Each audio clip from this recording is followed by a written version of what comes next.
Halo guys, jangan lupa subscribe. Terjadi ledakan di kota A yang disebabkan oleh suatu monster berwarna ungu. Ini dia monsternya.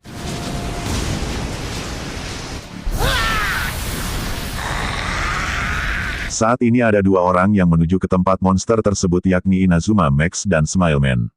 Tapi udah tepar. Dampak dari serangan monster terus melebar di luar dugaan. Saat ini Asosiasi Pahlawan sedang menetapkan level bencana. Pria botak yang melihat kejadian tersebut di TV hendak keluar, entah apa yang ingin dia lakukan. Rupanya ia segera pergi dengan kecepatan seperti kilat menyelamatkan seorang gadis yang hendak dihabisi oleh sang monster. Ketika ditanya siapakah kamu, pria botak ini menjawab orang yang jadi pahlawan karena hobi. Yang mana itu membuat sang monster kesal. Monster ini tercipta oleh polusi yang terus-menerus dihasilkan oleh manusia, yakni Facin Man. Ia ingin menghapus manusia dan peradaban jahatnya. Terlahir atas keinginan bumi. Beraninya pria botak di depannya menghadapi utusan bumi hanya karena hobi. Tak ingin banyak cincong, pria botak segera memukul monster tersebut dan lenyap seketika hanya dengan satu pukulan. Pria botak ini merasa frustasi karena ini, bagaimana tidak. Lagi-lagi monster yang dia hadapi berakhir dengan satu pukulan. 3 tahun yang lalu, ada seorang pria pengangguran yang mencari pekerjaan. Di hari itu ia mendapatkan sebuah panggilan untuk interview tapi malah gagal, yang membuat dirinya sudah tidak peduli lagi, bahkan saat ada monster muncul di hadapannya dia tidak merasa ketakutan atau melarikan diri seperti orang pada umumnya. Tatapannya kosong, sama seperti monster yang ada di depannya. Yang mana itu malah membuatnya selamat, sang monster membiarkannya hidup karena sesama pemilik tatapan kosong. Selain itu dia ingin mencari mangsa lain, yaitu bocah dengan dagu terbelah. Tanpa sengaja malah pria ini yang bertemu dengan bocah yang dagunya terbelah. Dia mah langsung parno, dan menanyakan apa bocah ini melakukan sesuatu pada monster kepiting.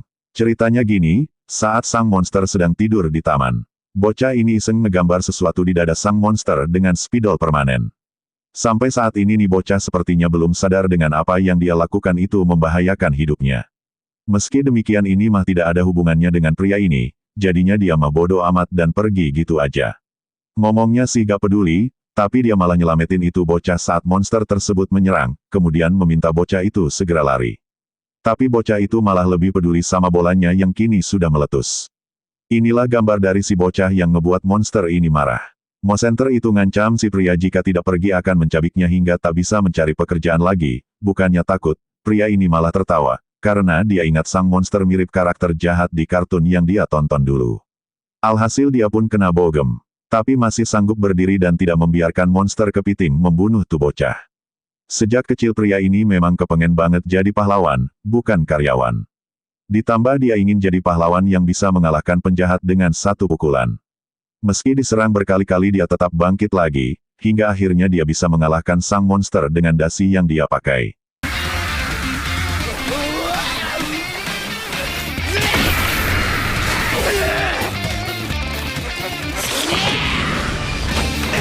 Balik lagi di masa sekarang, setelah kejadian itu pria tersebut berlatih keras sampai jadi botak.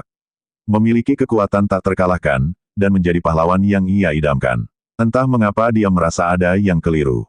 Karena hatinya terasa sangat hampa. Saat dia sedang belanja dan ingin membayar kekurangan. Semua orang sudah pergi dari tempat ini, karena memang ada bahaya. Tak lama kemudian gedung tempat pria botak belanja hancur, hal itu dilakukan oleh raksasa. Ada pria kecil di pundak raksasa tersebut yang diketahui adalah kakak dari raksasa. Adiknya ini punya cita-cita menjadi pria terkuat di dunia. Maka dari itu, sang kakak melakukan penelitian untuk membantu adiknya menggapai impiannya. Hingga suatu ketika, ramuan yang dibuatnya telah selesai. Karena ramuan itulah sang adik berubah menjadi besar layaknya raksasa. Hanya dengan satu lambaian tangannya saja dapat meratakan banyak gedung. Tak puas hanya di tempat ini, mereka bergegas pergi menuju kota B. Para warga kota B yang mendapat peringatan segera mengevakuasi diri mereka sendiri. Sayangnya raksasa tersebut begitu cepat sampai. Kedua kakak beradik tersebut dikagetkan oleh pria botak yang ada di pundak satunya. Lantas sang kakak menyuruh adiknya membunuh pria botak tersebut tapi sayang adiknya salah sasaran. Di mana sang adik malah membunuh kakaknya. Hal itu membuatnya marah dan melemparkan pria botak.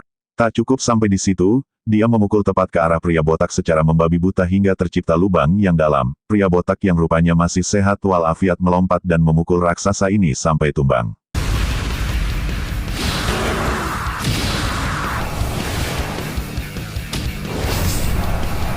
Singkatnya pada malam hari, pria botak merasa semakin hari ia kehilangan emosi. Rasa takut, tegang, senang dan amarah semakin sulit ia rasakan. Mungkinkah dirinya telah kehilangan sesuatu yang berharga sebagai manusia atas kekuatan yang dia dapatkan?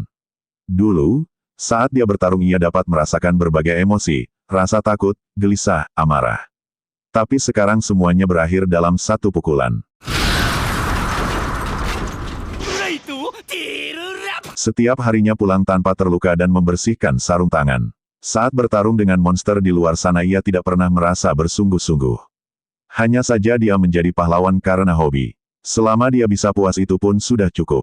Saat dia sedang tertidur, tiba-tiba ada monster yang menyerangnya bahkan membuat rumahnya hancur. Monster ini berasal dari dunia bawah. Akibat populasi mereka terlalu banyak jadinya mereka muncul ke permukaan hendak mengambil alih bumi. Sejak monster ini muncul, mereka telah memusnahkan 70% makhluk bumi. Dan baru kali ini menemukan makhluk yang tidak mati setelah dipukul. Pria botak, lantas bertarung dengan para monster ini, dia sangat lincah. Dalam waktu singkat ia mampu mengalahkan banyak monster.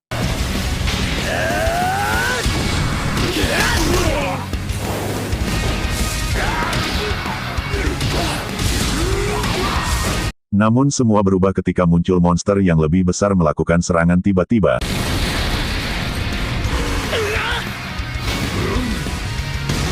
Tapi dia belumlah mati, yang mana itu membuat para monster terkejut.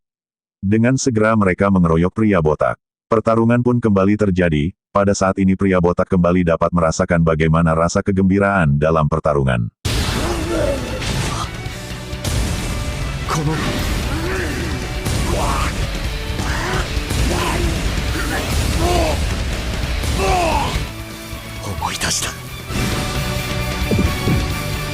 Setelah berhasil mengalahkan para monster, raja mereka muncul.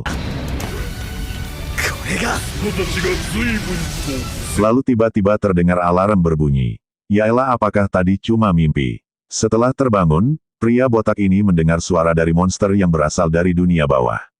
Persis seperti mimpinya, ia pun segera memakai seragamnya dan menghabisi salah satu dari mereka. Saat dia sedang semangat-semangatnya, entah mengapa para monster tersebut ketakutan melihat satu rekannya mati begitu saja dan malah meninggalkan tulisan permintaan maaf.